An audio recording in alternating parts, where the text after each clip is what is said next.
Fala, jogador!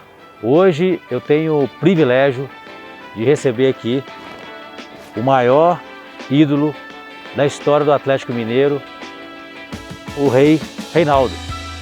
Reinaldo, é um prazer imenso recebê-lo aqui. Eu fico emocionado de estar do seu lado aqui, porque eu acompanhei vários jogos seus, da sua história no Atlético, e estou muito feliz por estar aqui hoje com você fazendo essa entrevista. Muito obrigado, Simba. É um prazer falar com você, estar aqui com você para a gente conversar sobre futebol. Bom, Reinaldo, o nosso canal eu sou preparador físico, né, e eu gosto muito de falar sobre preparação física, e a gente quer trazer um pouco da história também da preparação física naquela época que você jogava. Imagino que a preparação física era um fator limitador do esporte naquela época, né? Porque ela estava ainda começando a chegar no Brasil. E eu queria saber de você como a preparação física fez falta para você e se isso realmente refletiu dentro de campo, refletiu na sua performance. Como é que você vê isso? A preparação física é muito importante para qualquer esporte. Uhum. Você estando bem fisicamente, né? O corpo responde maravilhosamente, né? Tem alguns atletas que já são privilegiados, já têm uma genética ali de boa física, né? Outros precisam realmente de desenvolver, melhorar essa performance, né? Todos esses movimentos. Eu, por exemplo, assim, a preparação física para mim, agora que eu vejo a importância, porque, quer dizer, eu sempre vi a importância, mas não tinha os recursos. Porque eu comecei a fazer preparação física com 12, 13 anos. Ok. E quem era professor de preparação, o professor de... Preparador físico? Não era o preparador físico, Uhum. Era um tenente do tiro de guerra de Ponte Nova. Uhum. Que dava a aula de educação física. Foi até interessante nessa primeiro contato com a preparação física. Na verdade, não tinha muito fundamento. O exercício que ele dava era aqueles exercícios de exército, polichinelo e tal. Não tinha uma transferência para o futebol, né? Não tinha, mas era ainda de colégio, né? Mas ele fez um negócio interessante, que me deu uma boa base para o futebol, porque ele fazia muito futebol americano. E o futebol americano é um futebol que você joga com a mão, mas é o princípio do futebol, porque o futebol americano você aprende a driblar, né? O drible, você pega a bola e você só joga pra frente, né? Eu joguei muito futebol americano, assim, na escola. Depois eu cheguei aqui no Atlético, tinha preparador físico, que também era o tenente do exército também, que dava preparação física, um senhor lá. E na verdade era aqueles exercícios militares, polichinelo, corrida, aí veio evoluindo a preparação física, mas ainda sem muito conhecimento, sem muito desenvolvimento. Os exercícios eram uns exercícios muito duros, né? Que era corrida no asfalto, corridas longas? Longas, sem nenhuma medição, sem nada. Sem controle nenhum. Aí já na década de 77, 75, por aí já surgiu que começou a despontar mesmo a educação física, do meu modo de ver, que aí surgiu o teste de Cooper. Né? Então o teste de Cooper era o top, quem fazia o teste de Cooper que estava bem. Para quem não sabe, o teste de Cooper você percorre 12 minutos, durante 12 minutos tem que percorrer a maior distância, não é isso? É isso mesmo. E hoje tem a mesma a mesma coisa, só que acho que tem que atingir mais de 2.000 metros aí para estar mais ou menos. Você tem um parâmetro aí dentro daquilo que você... Você chegar a 3.000 metros em 2.000 tá bem condicionado. Isso aí. Isso assim, orgânico. Mas não tinha aparelho, não tinha musculação. A musculação era saquinho de areia, assim. Não existia musculação, não tinha bicicleta, não tinha recurso nenhum. Então eu não tive. No Atlético, também um time profissional disputando campeonato, não tinha essa preparação. A preparação física era mais, como dizer, aeróbica, né? De corrida mais longa, um condicionamento mais longo. mas não trabalhava assim especificamente a força. A impulsão, por exemplo, eu treinava com o pessoal do vôlei. Ah, tinha isso? Não, porque era um exercício, como não tinha... Mais específico no futebol era uma forca, né? Aquela forca que a gente subia para cabecear. Mas aí eu, com aquela forca... Mas aí eu fui o Décio Viotti, ele treinava o vôlei do Atlético, fui lá e ele me ensinou a técnica do salto. A técnica do salto do vôlei, que era com aquele peso. E eu baixo, eu batia a mão no teto. Essas coisas que eu aprendi na educação enquanto eu joguei. Na seleção, mesmo na seleção brasileira, em Copa do Mundo, não tinha, era muito obsoleto os treinamentos, sabe? Era a mesma coisa, corrida muito longa. Às vezes quando eu ia jogar na altitude, era de ir escalando, jogando aqui, depois joga mais alto. Então a minha parte, eu não tive nenhum apoio assim de educação física. Talvez por isso que eu sofri muita contusão, porque eu não era um jogador forte, eu não era um atleta bem preparado, não.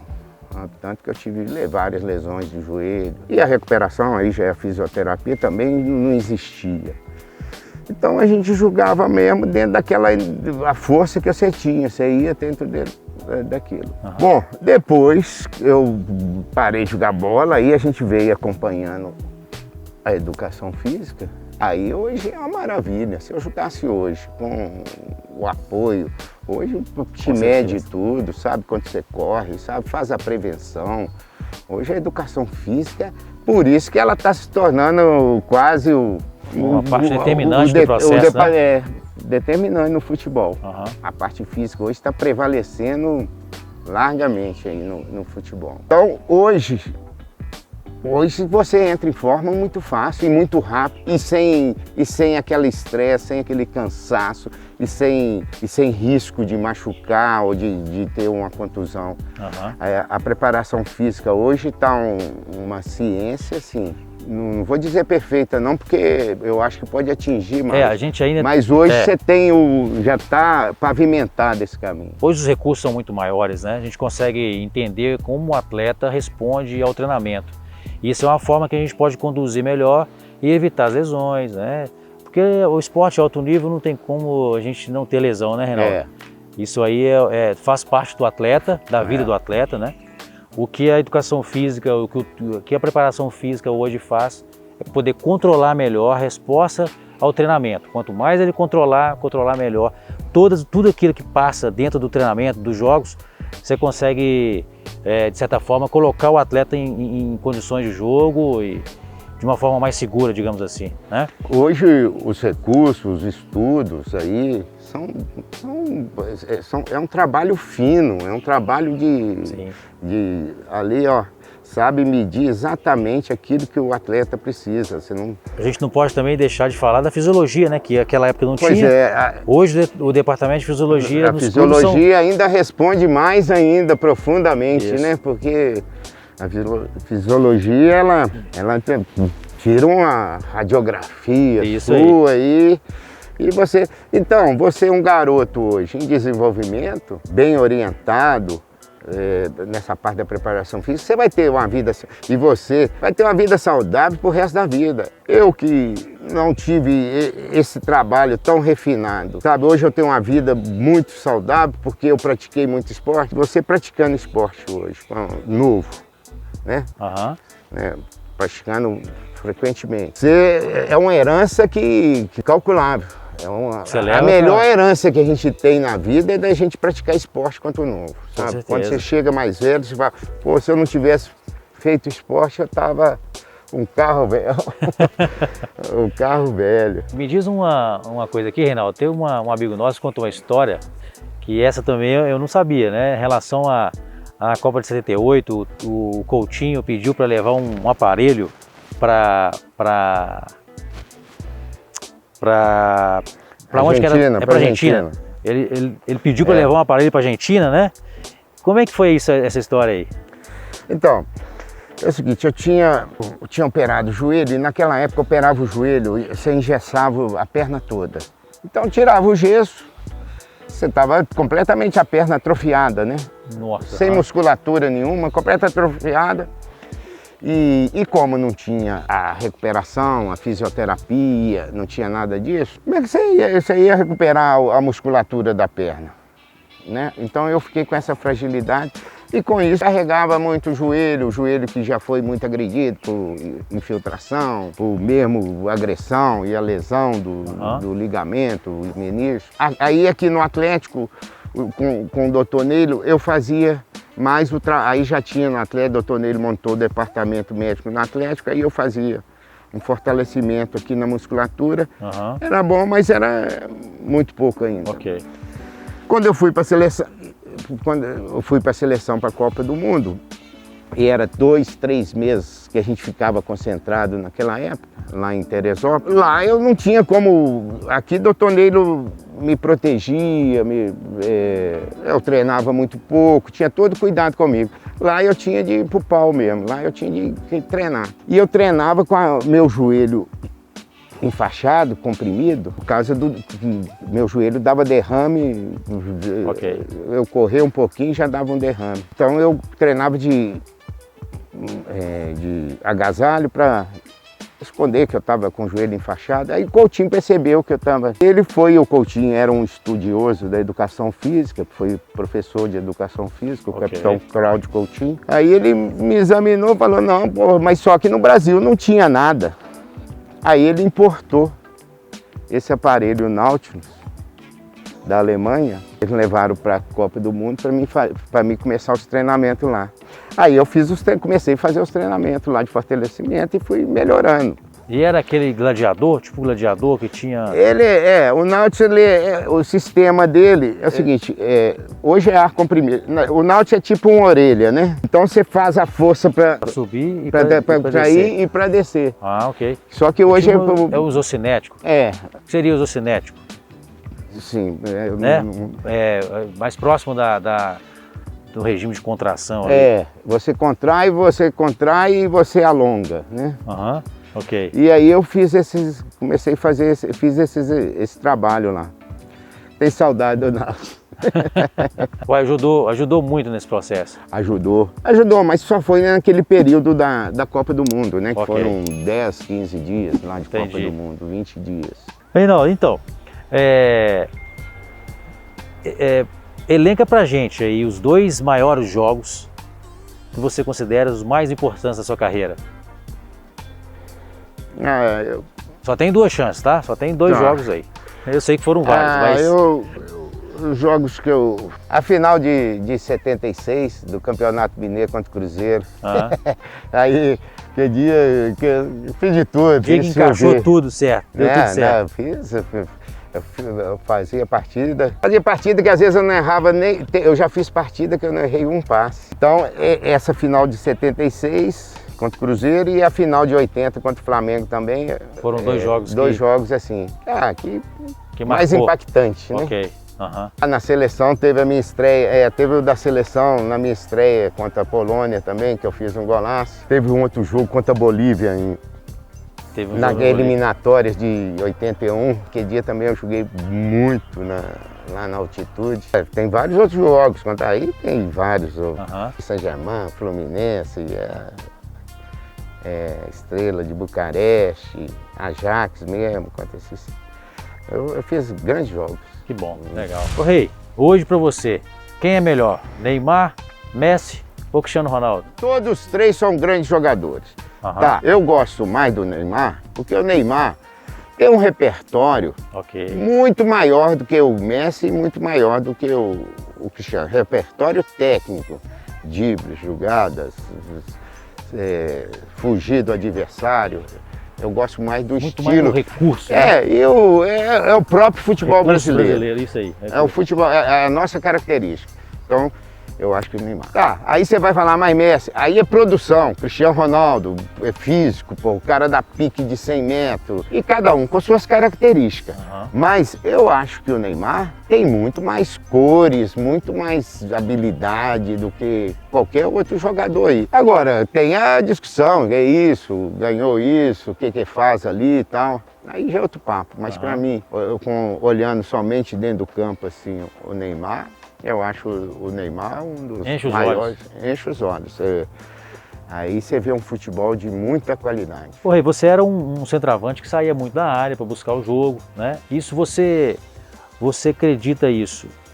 A sua qualidade física que você tinha, que você era rápido, tinha um arranque, e aí você conseguia chegar na frente dos zagueiros. Por que você tinha essa característica, você buscava isso? Para dar mais opção dentro do jogo? Como é que taticamente era o seu jogo, assim, na sua cabeça? Isso já é a gente apoiando no esquema tático. É você procurar o seu espaço. Ok. Sem fugir da sua função principal, que é penetrar, atacar, fazer gol. Mas eu saía justamente para criar meu espaço. Eu sempre joguei de frente para a bola. Se a bola está ali, eu estou aqui de frente. Eu nunca fiz, sabe? Se você é o marcador, eu estou sempre de frente para a bola e para você. Ok. Eu nunca fico de costa para o marcador. Então, se eu quero receber, o cara está com a bola ali, se eu quero receber, eu saio aqui, eu venho saindo. Se você vier saindo comigo, eu estou abrindo um espaço aqui. Eu posso arrancar para o espaço. É o tal de jogar sem a bola, né? Você tirar o marcador daquela posição fixa ali. Você fazer essa movimentação. E quando você sai para receber, você domina, você está de frente para o marcador, você está com a bola dominada, você tem que ir já está em velocidade. Já está em velocidade. A penetração, né, a profundidade, que é muito importante, mas isso também tem que estar coordenado. Eu fiz isso muito com o Cerezo, com o Marcelo, eu fazia isso demais. Que é o seguinte, o Cerezo estava com a bola ali, tá eu e o Beck, você e o Beck, eu estou aqui, ó, estou de frente para o Beck. O Cerezo já olhava assim, a gente já era treinado isso. Onde que eu quero receber? Eu quero receber em profundidade, lançamento. Se eu quero receber em lançamento, eu faço isso e já volto. Ok. É o gatilho. Se eu quero receber para me dominar, eu faço isso e volto. Quer dizer, já dou a finta sem bola para me receber. Sim. Então, essa coordenação que, quando o time atinge uma coordenação dessa, entrosamento e o jogo flui com muita facilidade. Como era o atleta naquela época, né, em relação aos hábitos do dia a dia, com alimentação, com sono? Vocês se preocupavam com isso? A concentração existia também muito em função do atleta dormir um dia antes para controlar isso? Como é que era, Reinaldo? Era bom, viu? Muito bom, porque a gente tinha um repouso, a concentração, né? Dá um repouso, te tira do dia a dia ali, tem uma alimentação, não era uma alimentação também tão regrada, mas era uma alimentação controlada, né? Bem controlada, não era como hoje tem suplementação, nutricionista. Hoje tem nutricionista e também não tem essa complementação, não tinha essa complementação. Mas era uma alimentação boa, base de carne da força, mas não tinha nenhuma sofisticação não. E a concentração te dava esse repouso, né? Você dormia, não tinha televisão até de madrugada. Não tinha o celular também? Não tinha celular. Quer dizer, você ficava mais concentrado, mais contemplando, pensando no jogo. E me diz uma coisa, na concentração, como é que era a rotina? O treinador chamava vocês para fazer reuniões táticas, mostrava vídeo do adversário, tinha esse recurso naquela época? Não. No finalzinho, na Copa, em 78, o Coutinho já tinha o Jairo, que a gente chamava até de espião. Mas ele não trazia nem era vídeo, ele trazia a fotografia. Era espião? O Jairo espião. Não, porque ficava na Europa e trazia assim, a defesa da Alemanha, como é que tá quando a bola tá no ataque. A defesa era coisa só de fotografia, não tinha nem os jogos, né? Então, mas o trabalho aí que eu achava mais interessante que agora, porque a correção era mesmo dentro de campo. Apesar de ser uma coisa mais desgastante, mais complexa, mas era dentro de campo. Enquanto te corrige ali naquela ação que você fez errado, no passe que você deu, isso o jogador fixa mais do que você chegar no quadro negro. O quadro negro é para você memorizar, é só para te dar um toque. Mas os caras querem ganhar jogo no quadro negro, corre aqui e tal. Não é assim, o quadro negro não é para... É só uma forma didática ali? Não, para te reparar, olha, nós treinamos isso, você vai fazer isso, aqui, tá? É só uma ilustração ali. Mas tem que estar muito bem estabelecido desde antes. porque não adianta eu chegar hoje e dar uma tática aqui sem ter treinado não, que ninguém vai compreender. Com certeza. Então, eu achava o futebol antigamente, a correção era dentro de campo. E que hoje é muito pouco, hoje é quase por departamento. Mas aí não encaixa, não tem a liga da defesa para o ataque, do ataque. Praticamente foi extinto o coletivo. O coletivo é importantíssimo, principalmente um coletivo que você coletivo leve, sabe? Só você põe o seu time em movimento, coordenado, sincronizado ali. Isso hoje não tem, hoje são mais jogadas isoladas. E as jogadas isoladas elas são previsíveis, fácil do adversário defender. Reinaldo, e naquela época, quantos jogos em média vocês faziam por ano? A gente fazia uma base dessa de 70 a 80 jogos. Brasileiro, mineiro. Só que era extenso. Copa do Brasil? Não existia Copa do Brasil ainda. não. Ok. Era extenso. O Campeonato Mineiro durava, sei lá, 4 meses, 5 meses. Brasileiro também, era muito extenso. E com mais equipes, né? Então, quantas equipes eram a maioria dos brasileiros que você participou? Teve brasileiro que teve 40 e poucas equipes. Arena e MDB. Muito jogo. É muito jogo e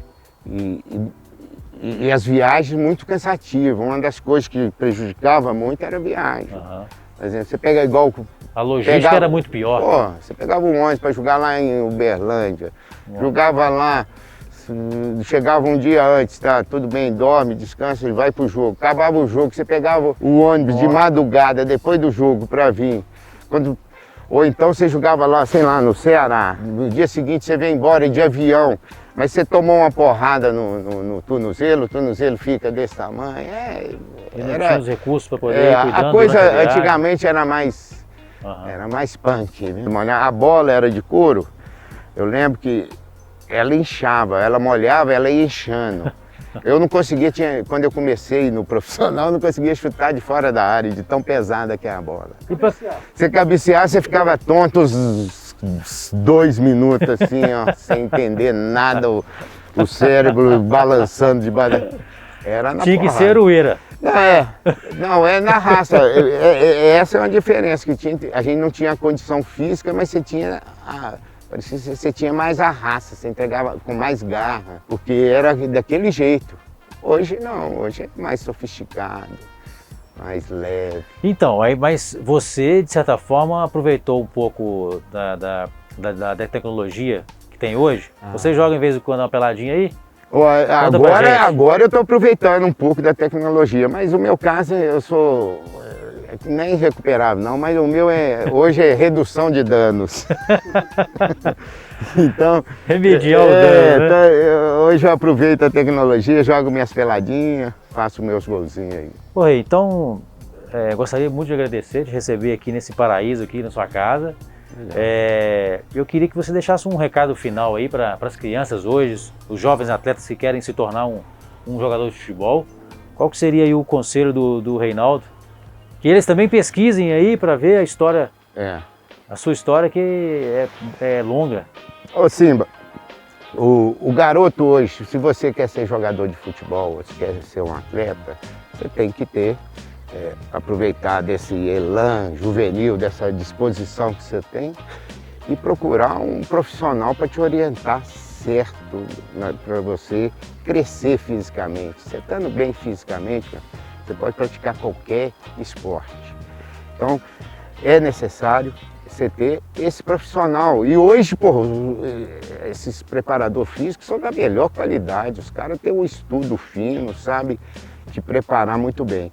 E depois é você desenvolver sua parte técnica. Aí já foge um pouco do preparador físico, mas que ele também pode te auxiliar nisso. Então é o seguinte, é praticar o esporte com orientação, que você vai ser um grande atleta e vai ter a melhor herança da sua vida, vai ser a herança do treinamento do esporte. Abraço do rei. Aí tem um jargão que a gente fala assim, que é mental forte, Aroeira. Aroeira é de árvore, né? Então a gente fala assim, mental forte, bora ver Aroeira, que é do cara, realmente é isso que você falou, acabou de falar, que o cara treinar, que é o cara buscar a partir da parte física, que ele se torne um atleta, né? Que ele se torne um jogador. Mental forte, bora virar o